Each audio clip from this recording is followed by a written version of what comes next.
You will do better. You will do better.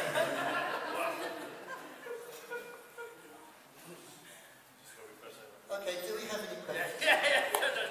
Fitz. My question is for Roy, the new diamonds. Roy, when you first joined the business, you knew essentially that you were going to be very successful when you get to diamonds. Yeah. When you faced difficulties on your journey, what kept you going? It's just belief that you know, things happen. You know, when my first 21% I had in the business went off to another company. So things happen to us all on there. But I knew the business was achievable. I knew I could achieve it. So it's just that belief that, you know, through all the ups and downs, in this business, the success is not like that. It's like that. So knowing at the end of it, the result will be there.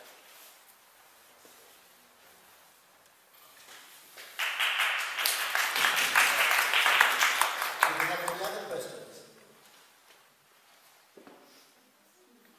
I cannot believe that you have people with knowledge up here and also Orcas down here as well, who have so much knowledge to share with everybody, and you don't have any questions. Oh, hello there, thank you. Just to any of you successful people up there, what was your biggest obstacle to overcome when you were doing your business? Did you all hear that? No. No. The question was, what was the biggest obstacle we all overcame to be successful in the business?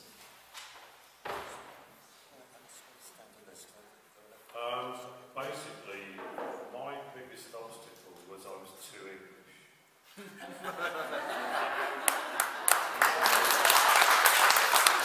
I'd been brought up in a conventional household, encouraged from my first days to go to school, work hard, get qualified, go to big school and get qualified.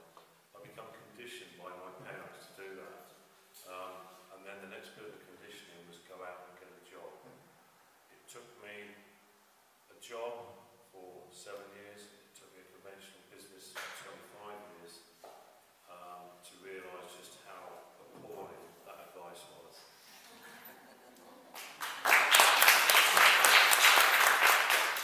I was going to wind someone in the room and name her, but no. I think, and I'm sure others in the room who relate to this, who have been involved in other companies before, it's often a case of when you first join a business, you're speaking to the people who you know from the past, who you've approached, before with other things, and it's trying to, make them believe that the business that you're in now is better than what you've had before, is easier than what you've had before on there. A lot of the time they think, oh, it's just another company, and it's trying to get across the fact that FM is different, that the way the company acts is different, the way people in it are, the fact the products are, we're not trying to get people to pay more. The fact the company's different is very hard to get across to people when you've spoken to them on other things because you've known them for many years in the past. So I would say that's the biggest challenge that I had when I first started.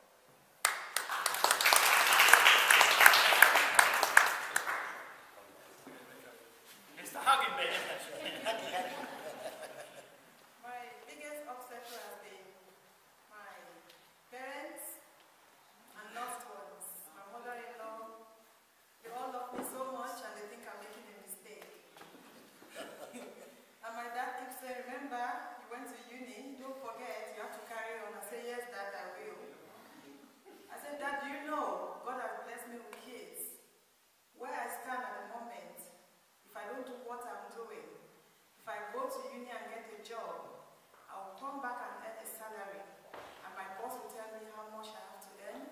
But in my business, it may be difficult from the onset, but if I keep going, I'll get to a point where business will work, even if I work it or not. And they just could not see it. My mother-in-law was here 5 days before I had my baby. She was here for 6 months. We had a great time. The only thing she said to me before leaving, I enjoyed my time here. Thank you very much. But please, my daughter, make sure you get a job to add to your business.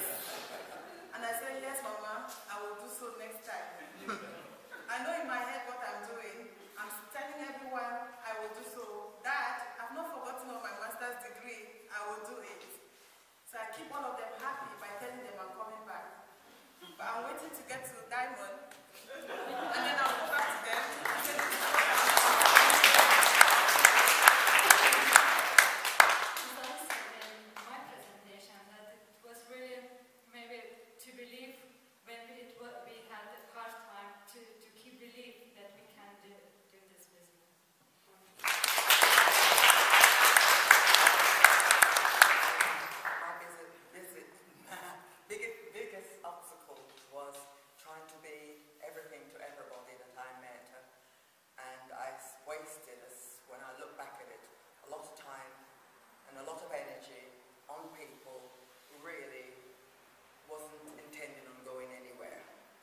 So now I focus on people who want to do the business, and I will give them all the time they need to have, but I have to see results.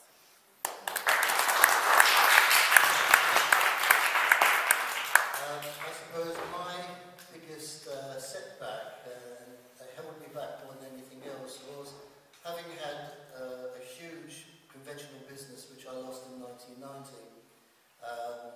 Lost my confidence, lost my self-respect, lost my homes, lost everything. And coming back from that, because I've been used to a conventional business, I only knew how to stay in a conventional business, which is what I did.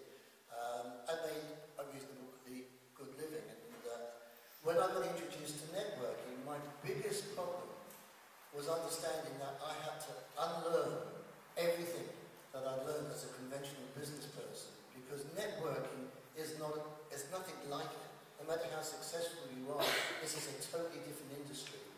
Once I'd accepted that what people were telling me who were successful in networking works, that's when I became successful.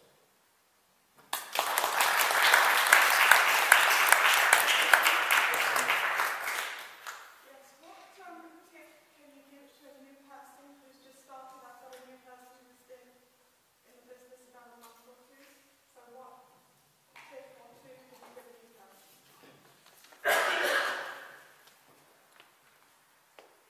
The biggest tip I would give you is, and you've heard it today several times, believe in yourself. Look in the mirror every single day and recognise that you are your biggest enemy, but equally you are your biggest asset.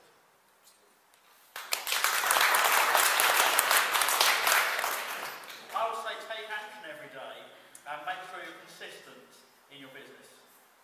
Continue to build, until you get to a stage where you've got momentum flowing through. Continue to build every single day and take action on there, because the action will build up. And often it's not what you do today that brings the results today, it's often what you've done 2 months ago in your business that bring the results today. Yeah.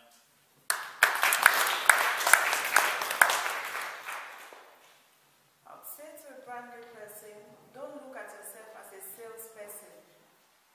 Look at yourself as someone who has got an opportunity to help a lot of people. And if you know in your head you're helping people, you go out confident because a lot of people are looking. You're not going to say, can you come and buy perfume, please? I've got an opportunity to share. Do you know somebody who likes to earn extra money? And if you do what you're doing today, keep coming. Don't come today and then relent. If you keep coming, because if you keep repeating something, it will happen. Keep coming, come for trainings, talk to other leaders, share your success and share your sad days. There are going to be days that you really feel down. Don't be alone, just pick up your phone and call somebody and share. But remember, you're going to start building a team. Don't share negative things downline. Go upline with negative things, because they will happen. And you go upline and downline with happy things, and that's fine. So don't keep success or failure to yourself. And believe in yourself that you can do it and you will. If you say to yourself, I can't, then you can't. Don't even worry, coming again. So if you tell yourself, I can do it, you will.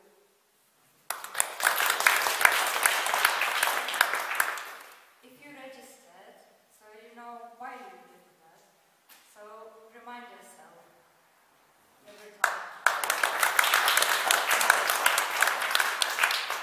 David, be real and keep positive. Keep it simple.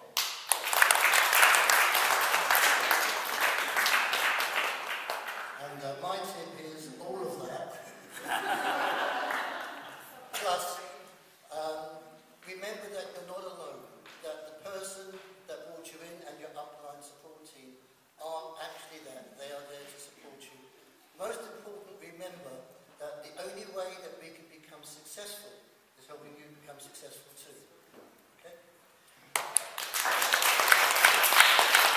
Okay, it's 5 o'clock. We've got 2 minutes to go.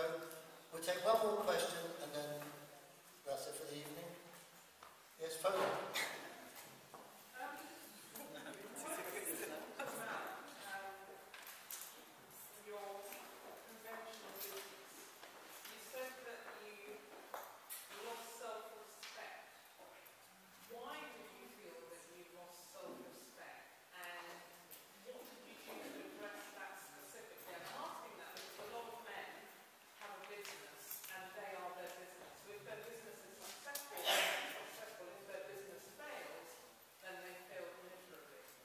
That's a really good question. I won't go into the great detail on it, but I built, over the course of years, I built a £20 million business, manufacturing business. We were all over the world, an international business. I was actually selling the business to an enormous Canadian company. I'd fallen in a couple of years before with my bank manager, and when he heard what was happening, he pulled the plug on us. So, what did it do to me? From leading an incredible lifestyle that I had at the time, with big cars, big homes and everything else, I literally lost it all. I had nothing, I hadn't sold my business off, we were prepared for this, so I had no big savings to get me through for the next 20 years or anything like that at all. I felt, I lost belief in myself. I had nearly 400 people working for me, they all lost their jobs, the factory closed down.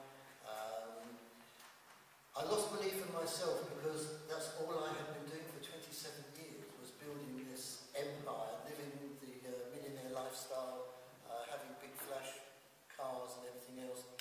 And then suddenly I have nothing. I have no home, I have no cars, I have nothing. I had no job. I lost my self-respect. And it took me a little while to suddenly realise that in the real world you just have to get up again. I've done martial arts all my life. And every time I used to fight and get knocked down, I never, ever, ever stayed on the floor. No matter what, I would always get up. That was a lesson I learned, which I carried on through my business, and I still carry on through my FM business. When I get a great disappointment, okay, so what? Next, it's what happens. So that's why I sort of lost my respect. But the knowledge that I gained from my business, I have later on in my life managed to use that knowledge to improve my networking skills, but I had to forget it all to start.